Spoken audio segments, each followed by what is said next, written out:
Euh, Pourquoi ça existe les nœuds? Attendez, parce que du coup, faut que je démêle tout ça. Si vous aimez la vengeance, mais genre la grosse bonne vengeance de sauvage, hein, avec la trahison et tout ce qui va avec, alors vous êtes au bon endroit. Il m'arrive très souvent de voir qu'en termes de vengeance et de trahison, deux animés reviennent très souvent. Alifureta et The Rising of Shield Hero. Et ayant vu tous les deux, je comprends totalement pourquoi ces deux-là sont des inconditionnels du genre. Cependant, imaginez l'espace de 2 minutes, une fusion entre ces deux œuvres. Eh bien, le résultat de cette fusion donnerait tout simplement l'animé dont on va parler aujourd'hui. Kaifuku Jutsushi no Yarinaoshi est une œuvre à laquelle je suis très attaché. Et quand j'ai vu que celle-ci allait avoir une adaptation en animé, j'étais très content. Bref, si vous avez cliqué sur cette vidéo, c'est que l'animé vous intéresse. Donc sans plus tarder, passons au synopsis. L'histoire va raconter celle de Keiharu, un jeune paysan qui un jour voit une marque apparaître sur le dos de sa main. Suite à cet événement, il est choisi pour devenir un héros. Cependant, bien que la princesse qui est venue le chercher paraissait extrêmement gentille au premier abord, celle-ci se révèle être en fait une grosse pourrie. Voilà, je l'ai dit. Non mais vraiment. En fait, quand elle va apprendre que le pouvoir de Keiharu est celui de la guérison, elle va commencer à changer de physionomie, montrant peu à peu son dégoût apparaître. Mais c'est lorsque celle-ci demandera à Keiharu de soigner une guerrière qui a perdu son bras au combat que le cauchemar va commencer pour le jeune garçon. En effet, quand Keiharu décide d'utiliser son pouvoir, il ressent immédiatement toutes les douleurs qu'a subi la personne sur qui il a utilisé son pouvoir de guérison. Une douleur bien trop violente pour lui qui s'évanouit instantanément. C'est là que la princesse Freya va le juger comme inutile, le droguant pour le forcer à utiliser son pouvoir contre son gré. Mais la cruauté ne s'arrête pas là. Plus le temps passera et plus il sera humilié, violé, torturé par tout le royaume ainsi que les autres héros. Mais un jour, le pouvoir de Keiharu augmente, le rendant ainsi insensible aux drogues. Reprenant le contrôle de son corps, il parvient à l'aide de son pouvoir à rétablir le monde tel qu'il était il y a 4 ans. En gros, il retourne dans le passé quoi. Là où tout a commencé. Revenu dans le passé, celui-ci n'a plus qu'une seule ambition, faire subir les atrocités qu'il a vécues à tous ceux qui lui ont infligé. Au début de la vidéo, j'ai dit que Kaifuku, ouais, j'ai un peu rétréci le nom, vous m'en voudrez pas, était une fusion entre Alifureta et The Rising of Shield Hero.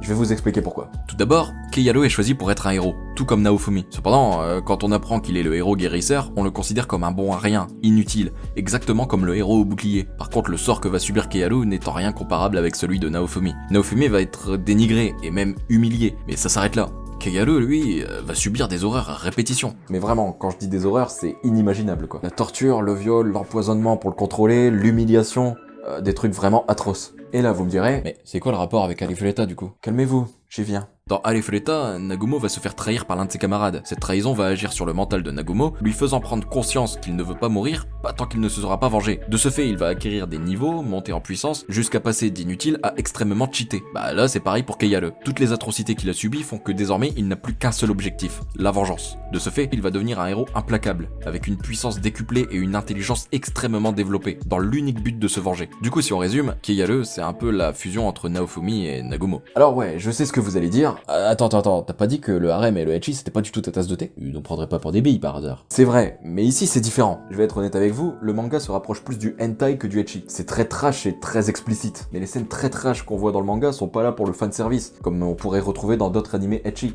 Au contraire, là, elles ont vraiment un but. Elle fait partie de la torture subie et que fait subir Keiharu à ses victimes. Une façon de choquer le lecteur, de jouer avec ses émotions au point de lui provoquer un certain dégoût. D'ailleurs, petite parenthèse, je sais pas du tout comment ils vont adapter ça en animé. On a déjà vu des censures pour moins que ça. Alors là, je crains le pire en vrai, parce que là pour le coup, c'est vraiment trash, que ce soit en termes de scène gore, de langage ou même de scène olé olé. Et je vous avoue que j'ai un peu peur parce que comme je l'ai dit plus tôt, on a déjà eu des censures pour moins que ça. Et avoir des censures dans cet animé pourrait ne pas provoquer les mêmes émotions que lorsqu'on lit le manga, ce qui serait vraiment dommage. Bref, revenons à notre héros. Un peu comme ses confrères Naofumi et Nagumo, Keiharu va subir un changement radical. À vrai dire, il y aura deux Keiharu, celui d'avant la trahison et l'humiliation qu'il va subir, et celui d'après. Et croyez-moi, comme Nagumo, on va voir un changement radical. Avant de se faire trahir, celui-ci est un jeune paysan, tout frêle et plein de rêves à l'idée de devenir un héros que tout le monde aimera. Il part pour la capitale avec des yeux émerveillés face à un monde qu'il ne connaît pas, mais dont il a toujours eu de l'admiration. Naïf, Keiharu arrive dans la capitale affirmant que son pouvoir est celui de la guérison, et que de ce fait, il prendra soin de ses compagnons durant les combats qui les attendront. Mais il était loin d'imaginer que loin de sa campagne, la vie était complètement différente. La vie d'entraide et de respect qu'il avait connue dans son village natal avait laissé place à une vie où la qualité d'une personne était jugée à travers son pouvoir et ses capacités. Keiharu, n'étant pas à la hauteur exigée par Freya, comme je l'ai expliqué plus tôt, va donc passer du statut de héros prometteur à celui de déchet. Et c'est à partir de ce moment que son mental va changer, vivant les pires souffrances. Bien que drogué et donc inapte à penser correctement, celui-ci va quand même réussir à se sortir de cet enfer. Et là naîtra le nouveau Keiharu. Le garçon frêle et naïf qu'il était n'est plus, laissant place à un véritable prédateur, n'ayant qu'un seul but, la vengeance. De ce fait, il va devenir plus fort, plus intelligent et très manipulateur. Tout ça dans un seul et unique but, se venger. Vraiment, il n'y a aucun autre but à sa prise de puissance que de faire payer tous ceux qui l'ont torturé. Donc ouais, on a un changement de personnalité assez notable. Et c'est ce qui m'a plu d'ailleurs chez ce héros, qu'il soit tellement torturé psychologiquement qu'il en devienne une véritable pourriture, même avec ses alliés. Ouais, en parlant des alliés qu'il va se faire tout au long de son périple, ben j'en parle pas. Je préfère vraiment que vous les découvriez en regardant l'animé. Pas parce qu'ils sont pas importants, hein, non. C'est juste que ils sont victimes de la manipulation de Kearu en fait. Donc je peux pas vraiment parler de leur personnalité. Et en plus si je le faisais, ça vous spoilerait pas mal de trucs importants. Donc je préfère que vous découvriez ça vous-même. Quoi qu'il en soit, j'ai vu que les avis sur le manga étaient mitigés. Pour ma part, j'ai pas mal apprécié cette quête de vengeance, dans laquelle le héros osera absolument tout dans l'unique but d'arriver à ses fins, faisant des choses vraiment détestables. Ça change des héros qui, malgré la trahison qu'ils ont subie, gardent un côté lumineux. Attention, je ne dénigre pas ce genre de personnage, bien au contraire. Mais pour une fois qu'on a un petit changement, faut le saluer. La descente aux enfers de Kearu est certes très rapide à arriver, mais vraiment intense. Et même si on est conscient qu'il a subi les pires horreurs, quand on voit comment il se venge, on a du mal à l'apprécier. On a du mal à le considérer comme un vrai héros. Et on se demande jusqu'où il peut aller en fait. Parce que je vous jure, il n'a aucune limite. Bref, je vais pas m'épiloguer plus que ça.